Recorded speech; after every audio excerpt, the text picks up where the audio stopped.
Hello tout le monde, j'espère que vous allez bien. Aujourd'hui, on se retrouve avec un nouveau question-réponse spécial tatou. Pour ceux qui ne connaîtraient pas encore le principe, je reprends tout simplement les questions que vous me posez le plus et j'y réponds sans tabou.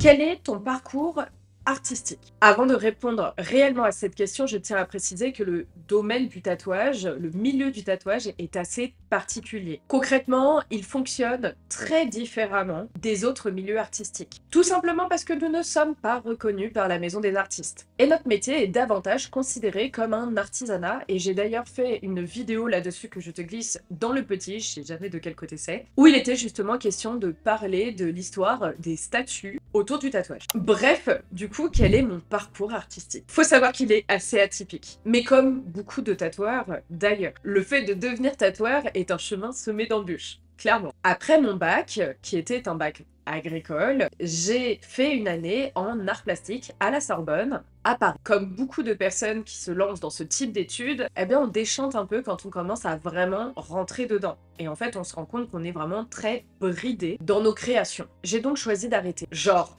très très vite, quelques mois à peine après avoir commencé ma licence. Pendant plusieurs années, suite à cela, j'ai complètement arrêté tout ce qui est relié à l'art et je suis partie travailler dans la restauration, la comptabilité, mais aussi l'esthétique. Et c'est finalement suite à ce dernier domaine que j'ai réussi à retourner doucement mais sûrement vers ma passion, puisque je me suis spécialisée en dermopigmentation correctrice, donc les aréoles mammaires, etc., etc. En parallèle de cela, je faisais énormément d'observation chez des amis tatoueurs. Je les aidais, entre autres, à préparer les plans de travail, à les assister pendant leur session tatouage. Bref, dès que j'avais 5 minutes de temps libre, eh bien, j'allais dans les salons de tatouage de mes amis. Et suite à toutes ces expériences, donc les formations plus le fait, eh bien, de venir regarder comment ça se passait dans les salons, m'a permis tout doucement d'arriver dans le milieu du tatouage. Suite à mes diverses formations en dermopigmentation correctrice, oui parce que j'ai fait donc l'hygiène et salubrité, obviously, mais j'ai aussi fait une initiation plus un renforcement de connaissances. En plus de la formation hygiène, en fait, j'ai 2 autres diplômes dans le tatouage réparateur. J'ai quand même décidé par la suite de trouver un apprentissage traditionnel. L'idée était d'être formée, de renforcer mes connaissances grâce à un tatoueur confirmé. Je suis pas débutant, je suis professionnel. Eh bien, qui pourrait tout simplement me guider. J'ai dans un premier temps consolidé mes bases, et je me suis d'ailleurs retrouvée avec un téton pendant 2 ans tatoué sur la cuisse, avant que mon maître d'apprentissage me pousse à explorer aussi le tatouage artistique. Et c'est là que j'ai trouvé enfin ma véritable vocation. Aujourd'hui, ça va faire 6 ans que je suis dans le métier, entre l'apprentissage et le fait de vraiment travailler par moi-même. Et en vrai, je m'épanouis à fond. Je pense que vous le voyez de toute façon à travers mes réseaux sociaux. Il y a quelque chose quand même que je tiens à mettre en avant, car aujourd'hui c'est beaucoup moins commun. C'est le fait qu'à mes débuts, je ne savais pas dessiner. Enfin, puisque pendant ma licence en art appliqué, j'étais davantage en tout ce qui était sculpture, aquarelle, etc. au niveau de la pratique artistique. Et donc, en même temps que j'apprenais à tatouer du tatouage artistique, j'apprenais aussi à dessiner pour tatouer. D'où le nom de mon e-book, qui est d'ailleurs dans la bio si tu souhaites te l'offrir. L'objectif, il est simple, vous faire gagner du temps, là où moi j'en ai beaucoup perdu à l'époque, on va être honnête, en apprenant directement à dessiner, comme je le disais, pour tatouer. Car tous les dessins ne sont malheureusement pas tatouables. Deuxième question qui revient le plus souvent, c'est « Mais Manrose, t'as mis combien de temps avant de trouver ton style? Genre le style que tu fais maintenant ?» Pour ceux qui ne connaîtraient pas mon travail actuellement, je vous glisse tout ça sur l'écran. Et surtout, combien de styles tu penses avoir étudié, travaillé, avant de trouver réellement celui qui te convenait? Je trouvais cette question tellement intéressante. Si je suis vraiment honnête avec moi-même, je dirais que c'est sur cette année 2025 que mon style a commencé à vraiment devenir cohérent. Et si on va même encore plus loin, je pense que le fait d'avoir appris à dessiner en même temps que j'apprenais à tatouer m'a fait perdre beaucoup de temps sur le fait de trouver mon identité artistique. À l'époque, la notion de trouver son style n'était pas aussi présente qu'aujourd'hui. À l'inverse, on avait plus tendance à attendre à ce qu'un tatoueur sache un petit peu tout faire, et donc pas forcément de se spécialiser. Ce n'est que assez récemment entre autres avec la vague de nouveaux tatoueurs qui sont arrivés après le Covid,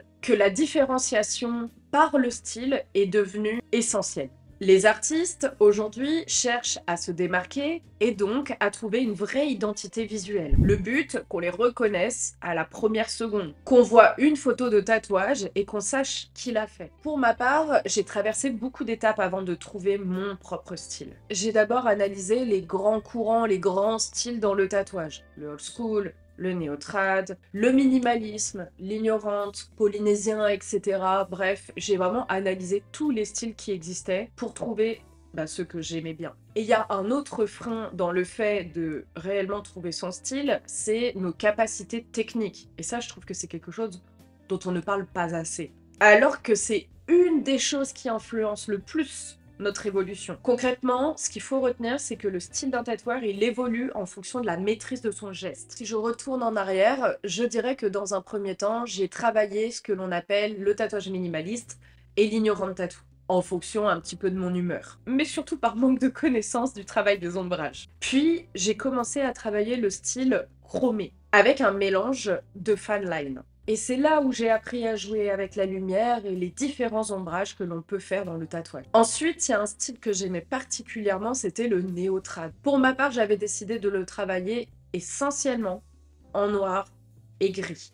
Et là, c'est le moment où j'ai appris à jouer avec les différentes tailles d'aiguilles pour créer de la profondeur dans mes motifs. Et c'est aussi l'année où j'ai vendu le moins de flash. Voilà, c'est un truc que j'ai tilté bien après. Finalement, en cette année 2025, ça a été le grand déclic. J'ai enfin trouvé mon style artistique, celui où je m'épanouis à fond. C'est un style, après recherche, qui pourrait s'apparenter à ce que des gens appellent le néoclassique. Concrètement, on reprend les motifs emblématiques du old school, mais aussi du tribal et du chicanos. Et juste, il est question de les retravailler avec les techniques actuelles, avec un traité un peu plus contemporain.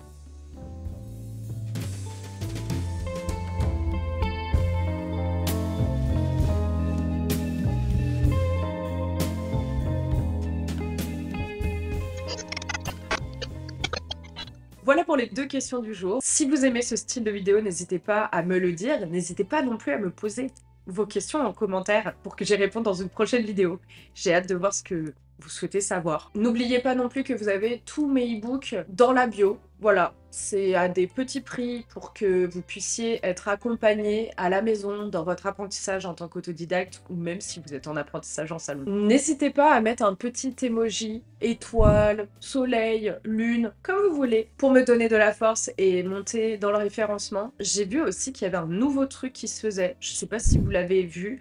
En gros, c'est une possibilité de donner de la force à vos petits créateurs préférés. Écoutez, si vous aimez bien mon contenu et que vous voulez participer à me faire monter sur le YouTube Game, n'hésitez pas à cliquer sur ce petit truc pour me donner de la force. On se retrouve bientôt dans une prochaine vidéo. Et sur ce, comme d'habitude, prenez soin de vous les gars.